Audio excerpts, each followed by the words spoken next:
Aleluia.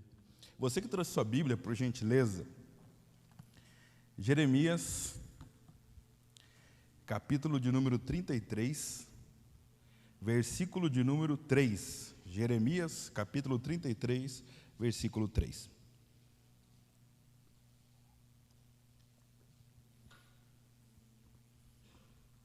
Aleluia.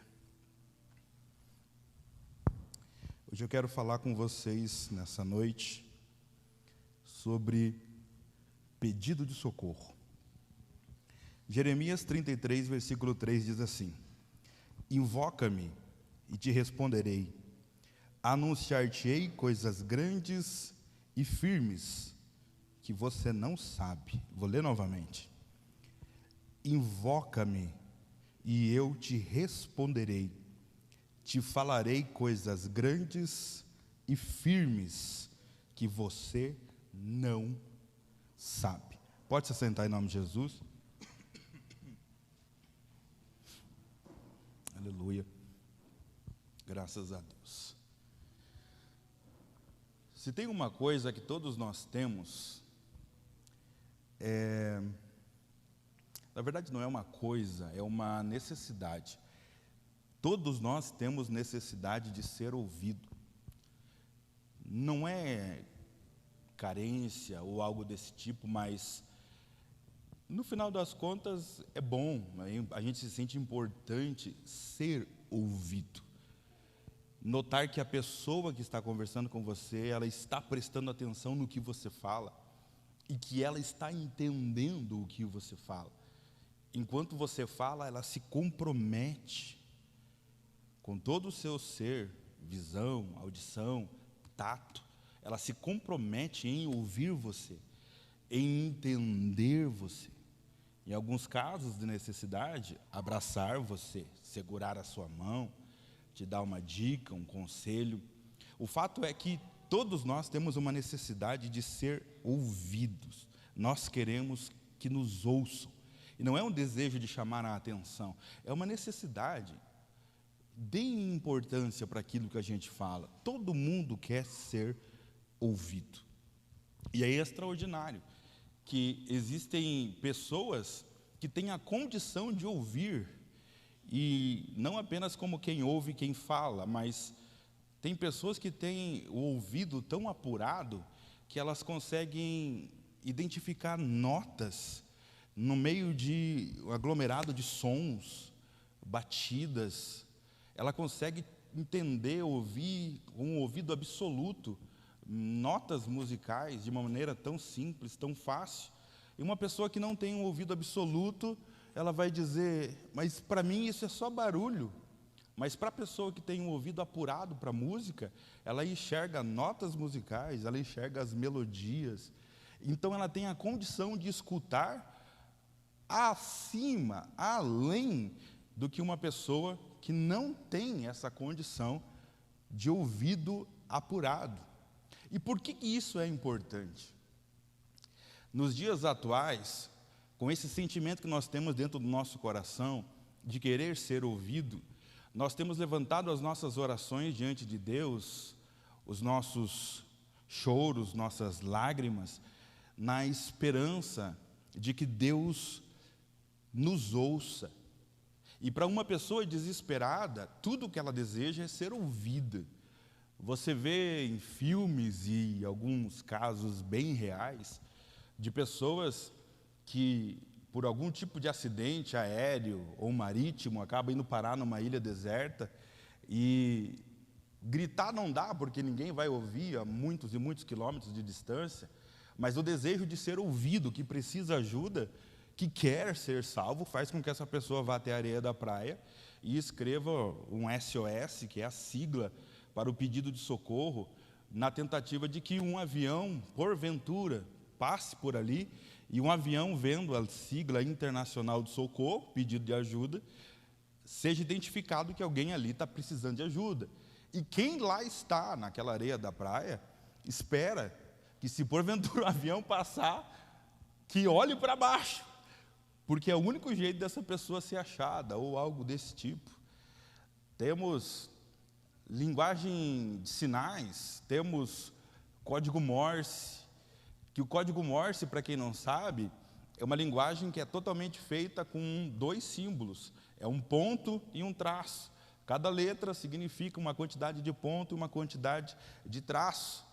Então, exército, marinha, grupos especiais usam código Morse, e no código Morse chega-se o pedido de socorro, chega-se o pedido de resgate de alguém que desesperadamente espera que alguém do outro lado, quando ouvir esse pedido de socorro, a responda, a atenda rapidamente e prontamente vá até ela e traga o resgate. São tecnologias desenvolvidas, o celular já tem ali gravado 190, descagem de emergência, que numa emergência você não precisa discar todos os números, você apenas tecla ali o número de emergência, ele já liga para a central da Polícia Militar, e espera-se que rapidamente o socorro venha. Há uma necessidade do ser humano de ser ouvido quando ele precisa de socorro.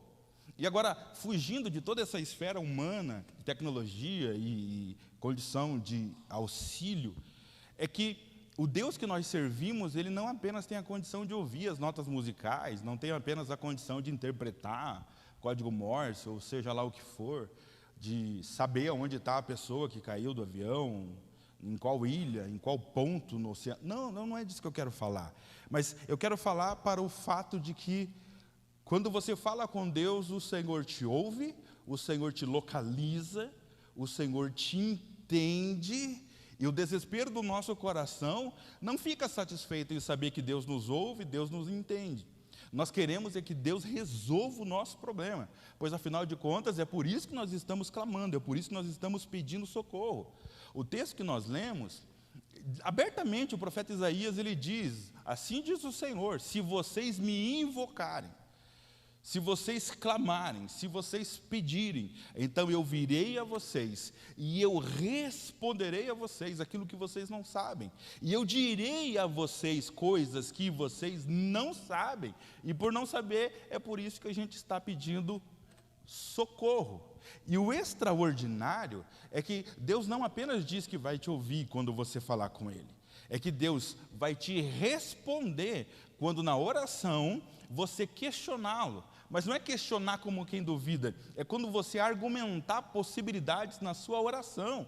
Deus se coloca de prontidão, não apenas para resolver, mas para mostrar que você tem valor e que Ele para te ouvir. Mas afinal de contas, quem é você em relação a Deus? Estava lendo essa semana e é extraordinário quando Deus fala com a gente. E a palavra de Deus, ela diz que nós somos apenas um pedaço de caco de barro, num monte de muitos outros cacos de barro, mas que Deus é o oleiro. Então, quando Deus para te ouvir, é porque Deus está dando importância para quem você é, e não é dando importância para aquilo que você faz, é dando importância para quem você é, para o teu ser, para as condições da sua alma, e isso é extraordinário, porque quando nós entendemos que a nossa oração, ou seja, o ato de falar com Deus, estabelece com Deus e quem ora, um relacionamento, ou seja, há uma troca de palavras, não é apenas um monólogo onde só um fala, Deus interage com a nossa oração. O problema da gente é que no nosso desespero por socorro, nós queremos que Deus, se falar com a gente, Ele logo venha dizendo que vai resolver o meu problema, porque eu preciso que o meu problema seja resolvido. Então nós focamos no problema e nós não focamos no fato grandioso de quem é você na fila do pão para que Deus pare para te ouvir. E mesmo assim Ele para nos ouvir. Porque eu quero que você entenda que o importante para Deus não é a tamanha necessidade que você tem, por isso Ele para. Ele para te ouvir porque o importante é você.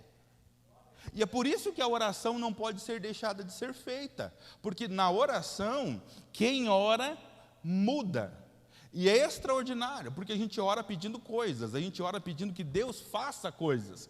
Só que a pessoa que tende a orar, ela é uma pessoa que muda por causa da oração que ela está fazendo.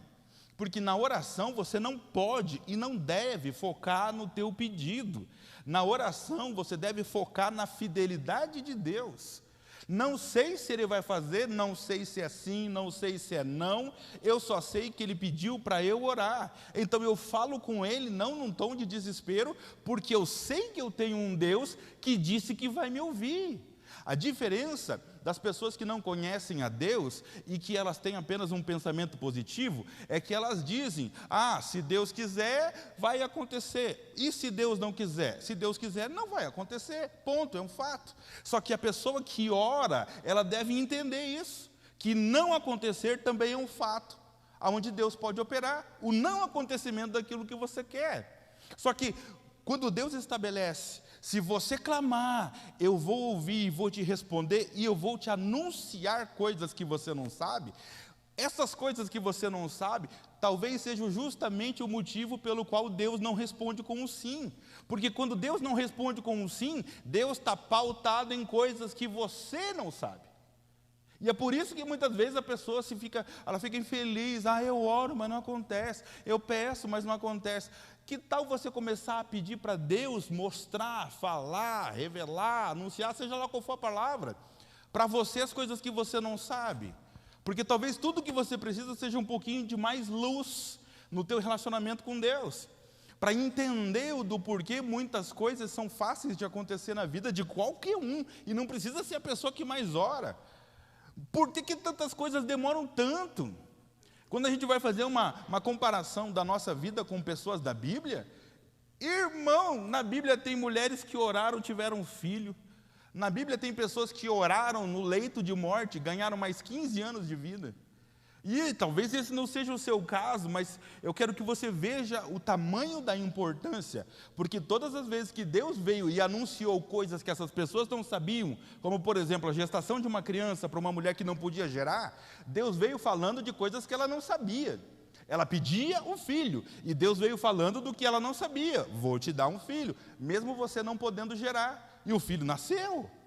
O cidadão, o rei Ezequias, está morrendo, e ele vai orar, e ele vai falar com Deus.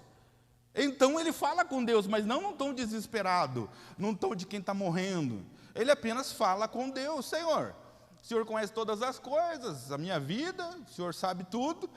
Se o Senhor quiser abençoar a minha vida e me deixar um pouquinho mais de tempo vivo, que assim seja. Depois dessa oração, ele durou mais 15 anos, mas naquele dia ele ia morrer. Quando eu entendo que a minha oração tem o poder, a capacidade de interagir com o oleiro que interage com o caco de barro que sou eu, quando eu entender que ele vai fazer coisas que eu não sei, porque é da ossada dele, a minha alma na oração tem que aprender a descansar, porque se você não descansa enquanto você ora, as pessoas às vezes não conseguem entender esse negócio de descansar. Descansar não é ir deitar e dormir, ainda que literalmente seja isso, mas não é isso que eu estou falando. Descansar na oração é você ir para o seu quarto, preparar o seu momento com Deus, chamá-lo, invocá-lo, cantar a Ele, adorar a Ele pelos seus atributos. E um dos atributos de Deus é o ouvido absoluto. Ouvir você aonde quer que você esteja, em qualquer situação que a vida ou as suas decisões te carreguem para lá. Deus te ouve. Só que a contramão do ouvido de Deus não é o fato de Deus ouvir ou não ouvir, porque muitas pessoas ficam nesse dilema: será que Deus me ouve? Será que Deus me ouve? O próprio Deus disse: porventura o meu ouvido é surdo que eu não possa ouvir? E o fato que nos deixa aterrorizados não é o fato de Deus ouvir, porque cá entre nós, mães e pais, quem é de nós que não fica escutando o filho pedir as coisas? Aí ele fala: mãe, você não está ouvindo? Pai, você não está ouvindo? Aí você diz: sim, eu estou. Só que outra coisa é eu te dar o que você quer. Ouvir, eu ouvi. Mas te dar o que você quer depende de situações que você tem que fazer. E com Deus funciona dessa maneira. Ouvir, Deus ouve. Mas Ele interagir com a nossa vida é outra circunstância, porque Ele precisa que a minha condição de vida esteja no nível de que apenas as minhas palavras não são o suficiente. As minhas palavras têm que conduzir o meu modo de vida. Porque aquilo que você tem a capacidade de pedir a Deus na oração, ou de prometer a Deus na oração, ou de assegurar como uma mudança que você vai mudar, você tem que fazer.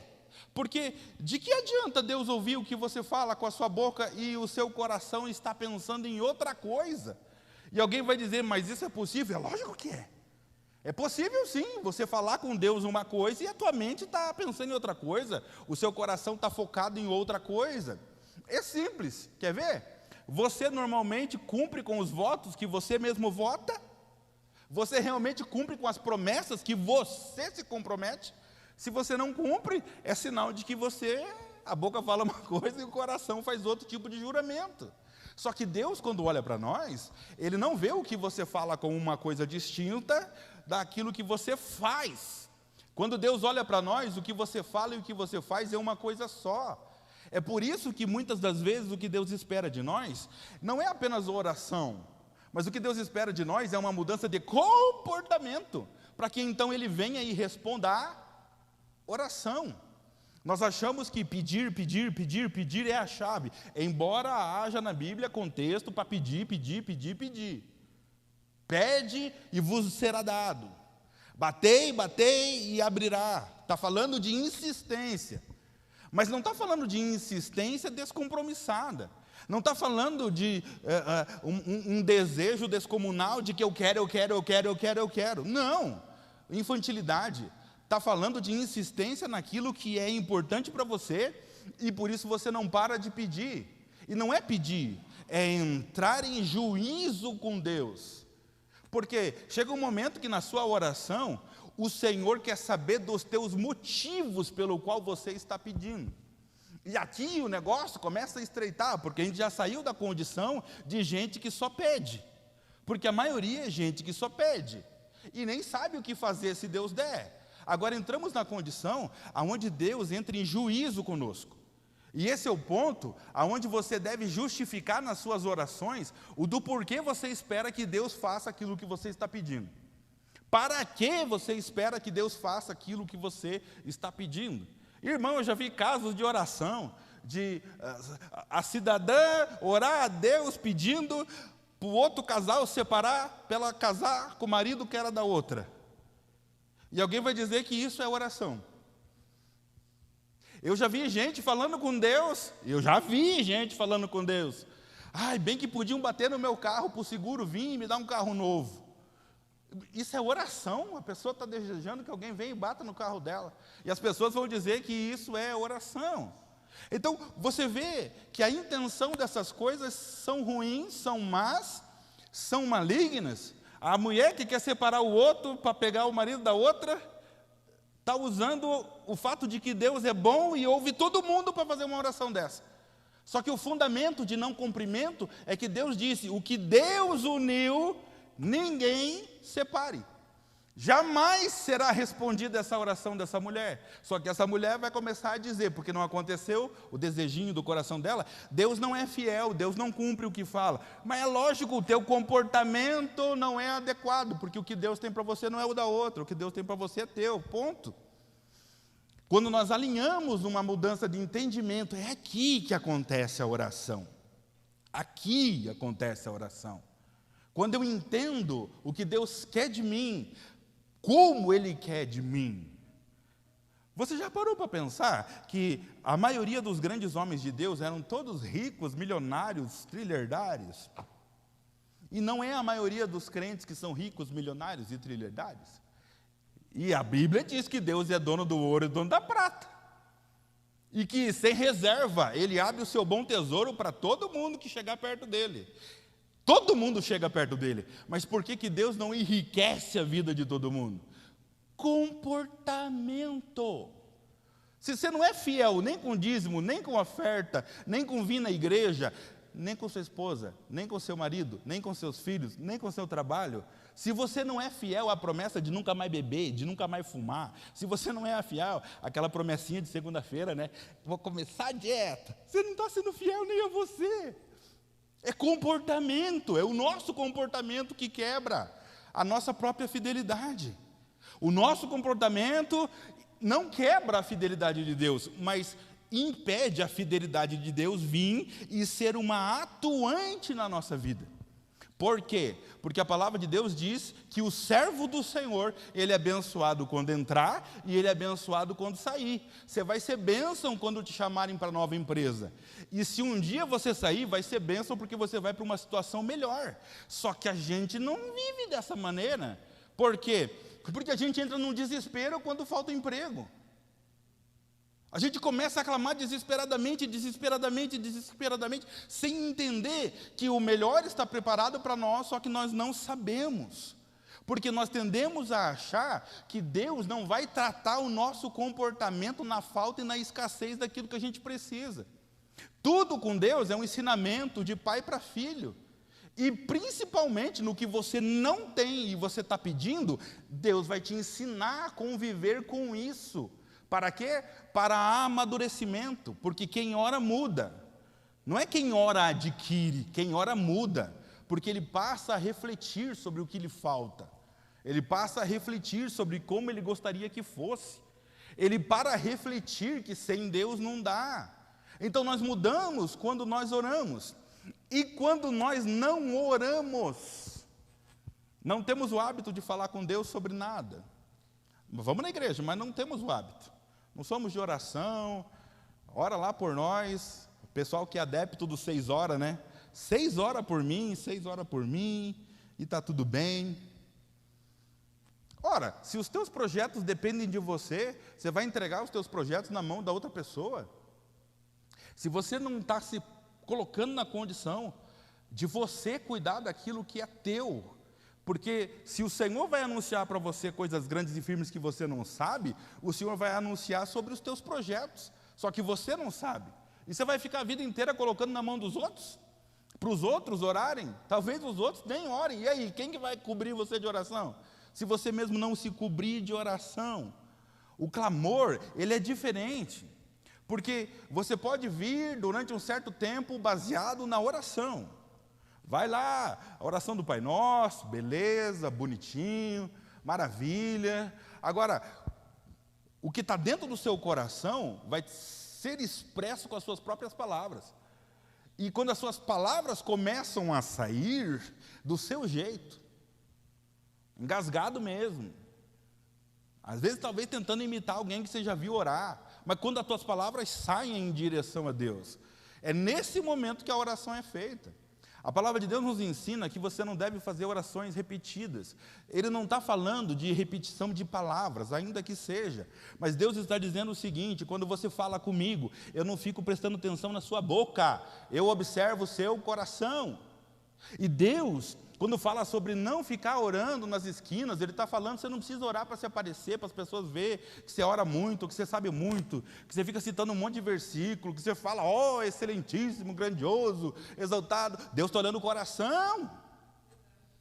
E o que importa para Deus é o coração. E como é que está o coração quando você vai orar? O teu coração realmente está no fato de que Cristo é o teu Senhor? Porque isso muda tudo a configuração do negócio. Porque se Cristo não é o teu Senhor, tem alguma coisa errada aí. Porque se o Senhor vai abrir o seu bom tesouro para o filho, se Cristo não é o seu Senhor, filho você não é. E eu preciso ser filho. E como fazer para ser filho e ter acesso ao coração de Deus e não ser mais uma pessoa que Deus só escuta? E ser uma pessoa que Deus escuta e a sua vontade colabora conosco. Aceite Jesus, reconheça Jesus, porque dele, por ele e para ele são todas as coisas. E aí as pessoas ficam achando assim, todas as coisas são de Deus, os mares, os céus, as montanhas, a natureza, o sol, a chuva. Mas Deus não chamou nada disso de filho, Ele chamou de filho somente a mim e a você.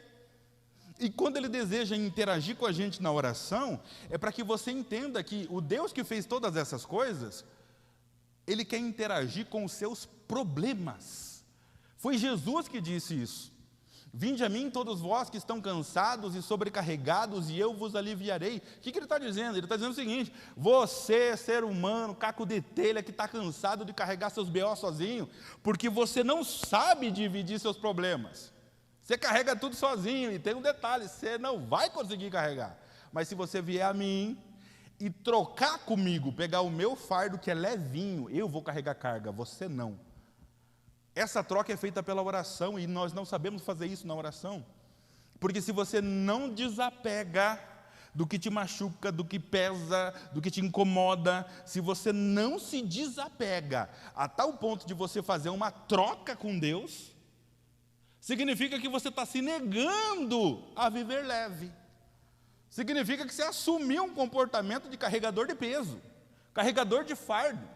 E você está tanto tempo acostumado com isso, que a ideia de fazer uma troca, simplesmente por causa de uma oração, não te convém, porque parece que é fácil demais, e é uma propaganda enganosa. Quem é que vai fazer um negócio desse? Pois é, Jesus faz. Jesus, ele interage conosco e arranca o nosso peso. Nosso fardo vai embora. Só que é um desapego. A oração te ajuda a manter o desapego, porque tem gente que entrega na oração um problema e diz: não vou mais sofrer com esse problema. Porque se a oração é um escudo, que a minha mente seja blindada para que esse problema não ataque a minha mente. Aí a pessoa volta para dormir, ela fica pensando no problema, ela faz força junto com o problema. E daqui a pouco está tendo pesadelo com o problema de novo. Mas não acabou de entregar? Cadê o desapego? O problema da gente é esse: nós não sabemos descansar, nós não sabemos entregar na mão de Deus. A oração até a gente faz. O nosso problema é confiar que Deus sabe de coisas que a gente não sabe. A gente não consegue confiar. A gente entrega, mas pega de volta. A gente entrega, mas pega de volta. Senhor, guarda meu filho, não vou me preocupar, o Senhor sabe todo. Aí está lá nervosa de novo, desesperada de novo, como se Deus não estivesse vendo tudo, cuidando de tudo. Nós temos um medo. E isso é normal e latente em todo mundo, é medo. Nós temos medo, aqui ó, nós temos medo de dar o próximo passo, se a gente não vê o chão. E isso aqui nos deixa martirizados. Não ver aonde nós estamos pisando nos sufoca a alma, nos deixa apavorado. Como vai ser? O que eu vou fazer? E agora? Davi, ele fala para nós uma coisa extraordinária no Salmo 121. Davi, o rei de Israel, tem condição de tudo. Ele é o rei, ele tem condição para tudo. O que tem que fazer? Exército? Tenho. Ouro? Tem também. Os sacerdotes estão tudo aí, o que precisa? Só que essa não era a condição do rei. O coração do rei não pensava assim. Tanto que no Salmo 121, ele faz uma declaração extraordinária. Ele diz assim: eu elevo os meus olhos acima dos montes. Imagina aqui comigo. Israel no meio, e em volta de Israel, os montes, que são os montes de Sião. Por todo lugar, as montanhas, como se fosse uma muralha em volta de Jerusalém. Então Davi diz assim: eu elevo os meus olhos acima dos montes, ou seja, eu estou olhando para o alto, para o céu. De onde me virá o socorro? É como um confronto dentro do próprio coração, porque em volta ele vê: tenho tudo que eu preciso, tenho soldados, tenho guardas, está tudo tranquilo. Mas eu não confio nos meus guardas, eu não confio no meu ouro, eu não confio em mim mesmo, eu confio em quem está acima dos montes, eu confio em quem está acima, no trono, quem pode realmente fazer e operar todas as coisas, porque eu sei que é de lá que vem o meu socorro. É extraordinário porque no momento de necessidade, quando precisamos de socorro, nós corremos para todo lado na tentativa de achar o socorro. E quando você não acha o socorro que você precisa, a tua tendência é olhar acima, é olhar para o alto, é olhar para Deus, ou Deus é a última das últimas respostas que você precisa, quando na verdade deveria ser a primeira. É o último recurso. É o último recurso, Deus. Se a tua prática de fé é colocar Deus por último, não se espante quando Deus colocar você por último também. Lembra da história do amar o próximo como a ti mesmo? Ora, se você não amar Deus e colocá-lo em primeiro lugar, ainda que o amor de Deus nos coloca, né, numa condição paterna, né, que por amor a nós Ele entregou seu Filho Jesus, mas eu preciso entender que Deus deve ser o meu primeiro lugar, Deus deve ser o meu socorro bem presente, Deus tem que ser, e não para todo mundo, tem que ser na minha vida, eu preciso viver isso. Deus é o 190 que eu vou orar e pedir, Deus é o bombeiro, o resgate que eu vou clamar, é Deus o primeiro lugar, porque quando eu vivo nessa condição, alguém vai dizer assim, uma teoria bem chula, mas então se meu menino estiver se afogando, eu vou ficar orando em vez de salvar o menino? Não, pega o menino, já vai dando uns tapinhas nas costas aqui, para desafogar, e já vai clamando o sangue de Jesus, já vai indo em direção ao carro e vai clamando o sangue de Jesus, ponto, acabou. O problema é que quando a gente fala assim, Deus tem que ser o primeiro, na hora do caos, na hora da situação, as pessoas pensam que a gente é fanático, a gente pensa que a gente é bitolado. Ora, se Deus dá a condição da vida existir, Deus também não daria a condição da vida deixar de existir? Agora, na Bíblia já aconteceu isso, Deus deu a condição da vida existir, e a vida foi tirada, e chegou Jesus e devolveu a vida. Agora, se você não confia que a sua oração, porque você conhece o caco de barro que você é, se você não confia na sua oração, aí é outra figura, porque nós sabemos que Deus pode fazer as coisas, mas o problema é quando a nossa fé falha, o problema é quando a pessoa que está orando somos nós. Uma coisa é Elias orar, porque nós sabemos quem foi o profeta Elias e o que acontecia quando ele orava, parou de chover quando ele orou. Agora, outra coisa é quando a gente se compara a ele. E alguém vai dizer, nossa, daí sem chance, né? Mas foi Elias que disse, foi a Bíblia Sagrada que disse, que Elias padecia das mesmas necessidades que qualquer ser humano. Sentia frio, sentia fome, dava dor de barriga de vez em quando. Só que Elias acreditava na oração que ele orava. Você acredita na oração que você faz? Você deve acreditar e confiar na oração que você faz. A oração é a base do relacionamento. Se não tiver relacionamento, é porque não tem oração. O relacionamento com Deus funciona assim, ao orar, não seja fingido, não seja falso. Não diga que você precisa de uma coisa para fazer tal coisa, quando na verdade tua intenção é outra. Não diga, não adianta, Deus conhece o coração. Não diga que você quer, porque vou ajudar os irmãos da igreja, vou ajudar as criancinhas. Deus está vendo o seu coração, se no seu coração já está escrito que você não vai fazer nada disso, é provável que Deus não te abençoe nisso, porque Deus conhece o seu coração, Deus conhece a intenção do seu coração. Enquanto você não condiciona a intenção do seu coração, a boca vai falar uma coisa e o coração vai estar sentindo outra coisa. Ou seja, o ser humano, ele é dividido em 3 partes, cabeça, tronco e membros. Mas a Bíblia diz que nós somos também, é a dicotomia, corpo, alma e espírito. Eu preciso alinhar corpo, alma e espírito na mesma oração. Não adianta eu com a minha boca na oração dizer, Senhor, eu quero ser santo, mas o meu corpo se prostitui. Não está alinhado. Não adianta eu ter sonhos maravilhosos com a obra de Deus, quero ser um vaso nas mãos do Senhor, mas os meus pés não querem estar na casa do Senhor, está desalinhado. Se o que Deus tem para a sua vida, ele precisa de um alinhamento, então comece a alinhar, corpo, alma, espírito, alinha, para que então a vontade de Deus seja feita na sua vida. Cá entre nós, vamos chamar agora aqui o potencial da nossa fé à existência. Se engana você, achando que eu estou falando de uma promoção de salário. Se engana você que eu estou falando da troca de um carro.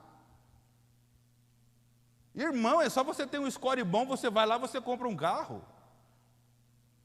E tem gente que condiciona somente essas coisas à oração. Eu sei que é muito bom, irmão, eu tenho histórias maravilhosas ao longo de 20 e poucos anos aí, de coisas que eu vi Deus fazer na minha vida. Uma vez lá na igrejinha que a gente estava, tinha que fazer o altar, não tinha cadeira, não tinha nada, comprou umas madeiras.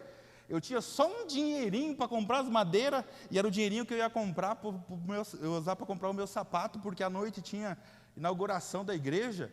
A gente ia fazer o altar e já ia inaugurar o novo trabalho, e era o único dinheiro que eu tinha para comprar um sapato novo. Eu falei, sapato novo ou compro as madeiras para o altar, porque não tinha altar, né? Falei, vou comprar as madeiras, né?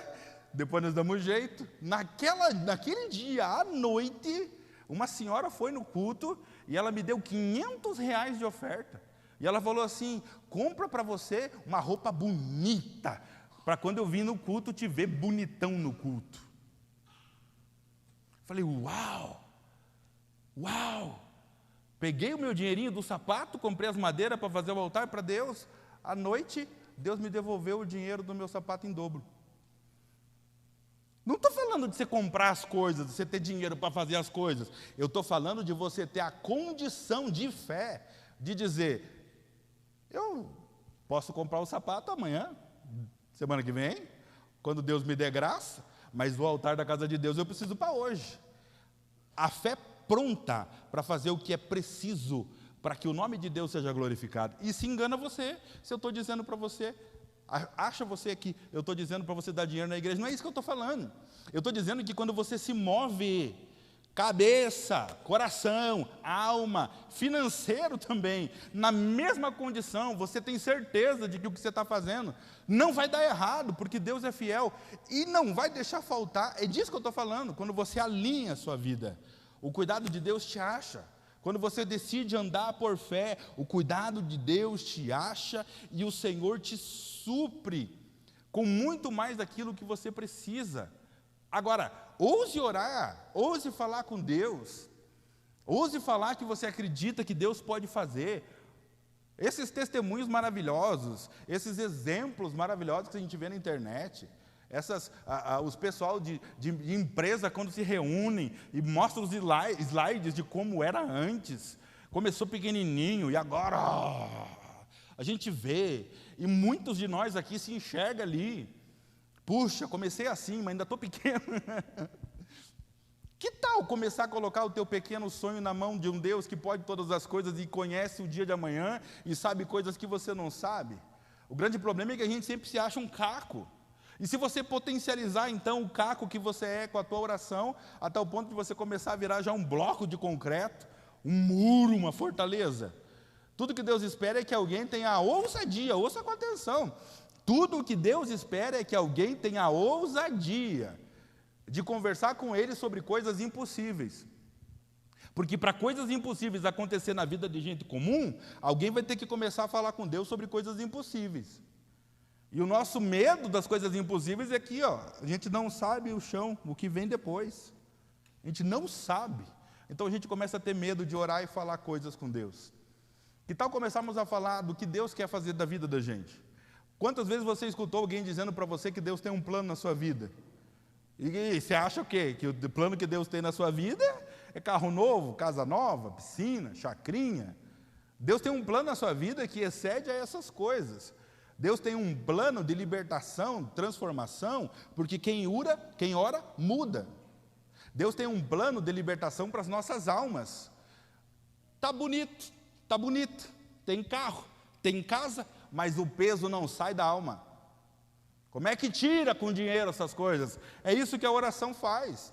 A palavra de Deus diz que melhor é comer salada, melhor é comer legume e não ter problema nenhum, do que ser rico e abastado e perder a vida tentando resolver os problemas. Não é uma promessa de que então seremos pobres, não é isso. É uma promessa de contentamento e paciência. Trabalha, corre atrás, o pão de cada dia virá, ponto, acabou. É lei da semeadura. Se é o que você precisa ou não, aí é outra condição. Agora, se você alinhar a tua oração ao seu coração, então Deus fará você prosperar.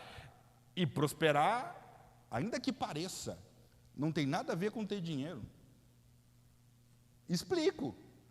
Uma pessoa próspera é uma pessoa que quando ora, tem a certeza que Deus ouviu. E ela dorme tranquila. É uma pessoa próspera. No quê? De fé. ela tem certeza que o impossível já está garantido para ela. Ela não vai ficar se martirizando porque hoje não tem. Agora, tem pessoas que não conseguem essa maturidade de fé. Elas sofrem, mesmo tendo uma Bíblia que diz: se o Filho vos libertou, então verdadeiramente sois livres. Mas não, pela falta da prática de oração, vivem acorrentadas, com problemas dos quais, se orasse, a casa seria blindada, a família, os filhos seriam blindados. Ô gente, tem coisas extraordinárias que Deus reservou para nós. Você sabia que no Antigo Testamento a promessa de Deus de cura, de prosperidade, de proteção, incluía os animais domésticos, os animais do campo? Deus disse que prosperaria abundantemente seus filhos. O que nascia de carneiro, ovelha, bezerro, bode, dos servos de Deus naquela época, era um negócio fora de série. Só que nos dias atuais, nós achamos que a nossa oração não tem nem o poder de ajudar o nosso cachorrinho, o nosso gatinho. Irmão, eu já vivi situações na minha vida de o bujão de gás acabar, não ter como fazer comida e não ter dinheiro para comprar.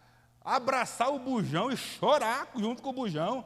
Pedir para Deus: Senhor, em nome de Jesus, faz esse gás funcionar. E fique bem tranquilo, já tinha virado o gás, de cabeça para baixo, tem uns 3 dias já.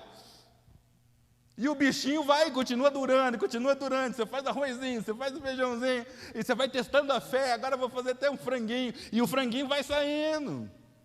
Porque a pessoa que vive por fé, ela entende que até o que ela não colocou na oração está no cuidado de Deus. Ou você acha que a tua oração é perfeita? Você colocou essa semana a sua saúde na sua oração? Mas Deus prometeu à sua vida que você estaria guardado.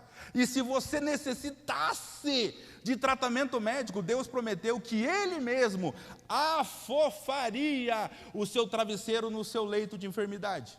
Ou seja, Ele está dizendo que lá no hospital Ele cuidaria de você. Só que a nossa oração tem que nos levar a essa profundidade. Por quê? Porque como falaria eu desse cuidado se eu não leio que Deus tem esse cuidado comigo? A minha oração vai ser fraca, a minha oração vai ser vazia, porque eu não tenho argumento para falar na minha oração dos atributos, das qualidades, dos livramentos que eu já vi Ele fazer e que a Bíblia relata que Ele faz. Se eu não tiver isso para falar com Deus, a única coisa que eu vou ter para falar com Deus é me dá, que eu preciso. E quando Deus diz: apresenta a mim os teus argumentos, o do porquê você necessita tanto disso.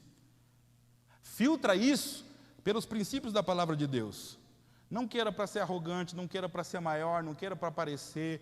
Não. Seja verdadeiro com Deus. Senhor, faz, que eu usarei para a tua glória. Senhor, abre, que eu entrarei para a glória do teu nome. Senhor, me levanta, faça acontecer. Faz de mim um Zé Ninguém. Faça esse tipo de oração. Ousadia é isso. Chega diante de Deus e mostra o teu argumento. Faça a sua proposta. Diga para Deus que você quer servi-lo. Diga para Deus que você quer usar as tuas mãos para a glória do nome dEle. Diga para Deus que você quer usar o teu intelecto para a glória do nome dEle. Diga para Deus que o teu ofício, tua profissão, você quer que Deus use para a glória do nome dEle. Deixa as pessoas saber que você chegou lá em cima e tudo porque você colocou na mão de Deus. A gente tende a achar que as pessoas são sortudas. As pessoas chegam... Não, tem gente que faz propósito com Deus. Senhor, eu nada tenho, eu nada sou, não consegui nada, mas se o Senhor for comigo, eu te honrarei em tudo. Só que esse tipo de pessoa não espera ser para honrar. Ela já começa a honrar a partir do momento que fez a oração. Por que ela começa a honrar a Deus enquanto não está acontecendo? Porque ela sabe que mais cedo ou mais tarde Deus vai anunciar coisas grandes e firmes que ela não sabe ainda. Viver por fé é você esperar o que não aconteceu, como se já estivesse vivendo isso. Agora, se você não alinhar seu coração e sua mente vão dizer para você que isso aí é bobagem. Como é que eu vou agradecer a Deus por uma coisa que eu ainda não estou vivendo? A fé te faz crer que não está vivendo hoje, mas daqui a pouco chega. É plantio. Tem alguém que tem mais fé do que um fazendeiro? Que vai lá no meio do campo, olha a terra dele, olha para o céu, previsão não é de chuva, e mesmo assim ele semeia. Aí a semente cai, ele cobre, tampa e ele não sabe o que está acontecendo embaixo da terra com aquela semente. É por isso que Deus fala sobre o plantio, lei da semeadura. No tempo certo, não nasce a espiga de milho. No tempo certo, aparece o broto primeiro, muito antes da espiga de milho. A nossa oração faz isso. A nossa oração é feita e parece que ela fica escondida. E Deus espera o tempo para brotar o primeiro broto. Só que os impacientes somos nós. Queremos tudo pronto. Quando você for orar, falar com Deus, se enxergue como um fazendeiro, como uma fazendeira. Senhor, está aqui minha sacola cheia de semente. Quero semear sobre minha casa, minha família, meu trabalho, igreja, amigos. Coloca. Pega mais um montão de semente para os teus planos. Os planos que estão mais assim, na superfície do seu coração, os que você mais corre atrás. Aí pega mais um tanto de semente para aqueles que estão lá no fundo, que nem você considera ser possível, mas seria bom se acontecesse com você. Coloca diante de Deus. Semeie, semeie. Sabe o que a palavra de Deus ela fala? Livro de Eclesiastes. A palavra de Deus diz assim: semeie de manhã e semeie à tarde. Ou seja, é constante o negócio. Porque você não sabe se essa da manhã ou essa da tarde vai frutificar. O fato é, semeie, porque você já pensou, se você colher as da manhã junto com as da tarde, olha o tanto de colheita que você vai ter, mas para isso, tem que semear. Oração é semente. Quem ora, colhe. Se coloca de pé em nome de Jesus.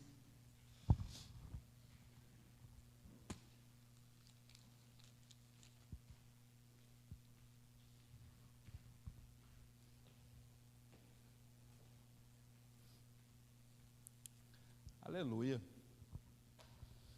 Você tem alguma causa impossível? Você tem alguma causa difícil? Você tem alguma coisa, algo? Você fala assim, puxa, isso aqui precisa de oração. Você tem algum BO, algum problema? Você tem alguma bomba prestes a explodir? Eu aposto que tem, né? Todo mundo tem situações das quais a gente fala assim, puxa, isso aqui podia ser diferente.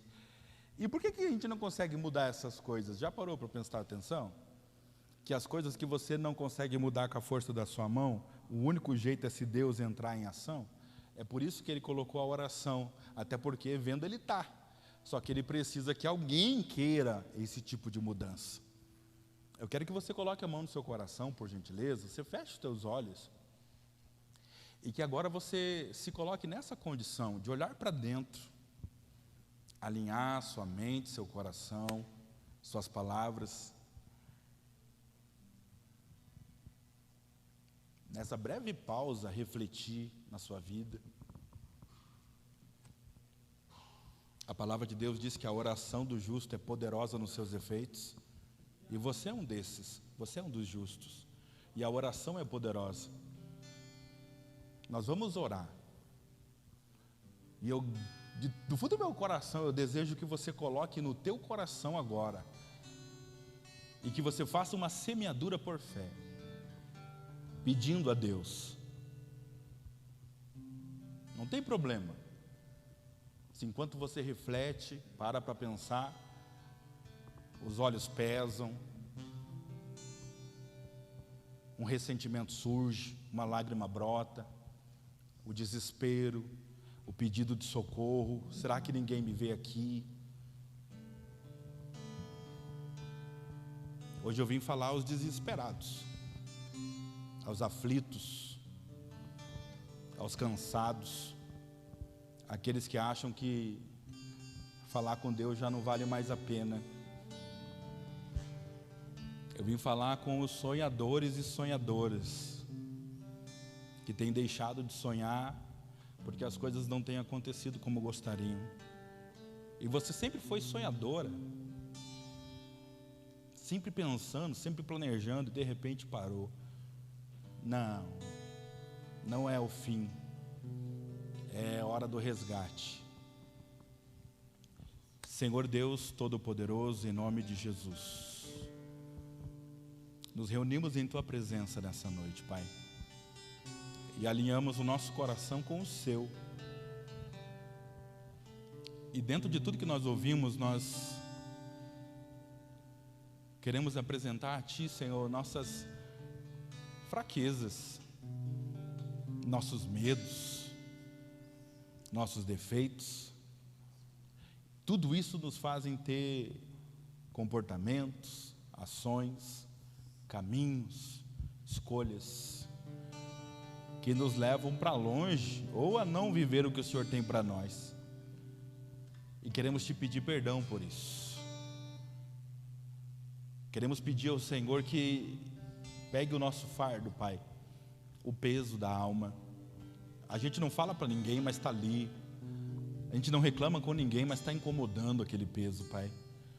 Espírito Santo, que quando olha para dentro de nós, o Senhor não vê, Pai, apenas o que a gente faz, o Senhor vê o que a gente é. E somos Teus filhos e filhas. E como filhos e filhas, nós nos aproximamos do Senhor hoje como quem quer receber um carinho do Pai. E nós pedimos ao Senhor: Deus, olha para nós. O que faria o Senhor, o Criador de todo o universo, parar para nos ouvir? Somente um coração quebrantado, alinhado, mente e coração. E nós apresentamos a Ti os nossos pequenos sonhos, Pai. Nossos pequenos sonhos. Sonho de uma casa, sonho de um carro, sonho de um filho na faculdade, sonho de pagar as dívidas, sonhos de nunca mais ver o rapaz da Copel chegando para cortar a energia, sonho de realizar o sonho da mãe, sonho de realizar o sonho da família, ser o primeiro a entrar na faculdade. O Senhor é um Deus que faz maravilhas, Deus. Nós estamos pedindo ao Senhor não apenas bens materiais, nós estamos pedindo ao Senhor o Teu braço estendido sobre nós e o Teu favor agindo sobre nós. O Senhor está olhando para nós, o Senhor sabe coisas que nós não sabemos e pode fazer coisas que nós não sabemos. E nós entendemos, nós não merecemos nada disso. Mas o Senhor é um bom Pai que nos ama e estende as Suas mãos de milagre. Olha agora, Senhor, para a casa de cada um de nós, para a família de cada um de nós, Deus, nós Te pedimos em nome do Teu Filho Jesus, abre o Teu bom tesouro e abençoa as mãos do Teu povo, abençoa o trabalho do Teu povo, a casa, a família, abençoa a saúde, do alto da cabeça à planta dos pés, que haja saúde nesse corpo, em nome de Jesus. Ah, Deus Todo-Poderoso, que pode e faz muito mais do que nós pensamos ou do que nós pedimos. Olha para o nosso sonho nessa noite, olha para a nossa vontade, olha para o quanto essa pessoa corre, para o quanto essa pessoa quer. Não, nós não iremos mais olhar para frente, nem para trás, nem para os lados, nem para a montanha, nem para Sião. Nós olharemos acima dos montes, para o céu, de onde vem o nosso socorro, o nosso resgatador. Deus forte, valente, guerreiro, poderoso, de Ti virá a nossa bênção e em Ti nós esperamos. Oramos a Ti com fé nessa noite, na certeza de que o melhor para nós o Senhor tem, o melhor para nós o Senhor faz, pois o Senhor é o melhor para nós. E nós declaramos a nossa fidelidade a Ti. Pode ser hoje, pode ser amanhã, pode ser depois. Nosso coração está amadurecendo para entender o tempo de Deus. Eu preciso mudar o meu comportamento, alinhar a minha vida com a Tua bênção. Então a Tua bênção se encaixará na minha vida. Em nome do Senhor Jesus.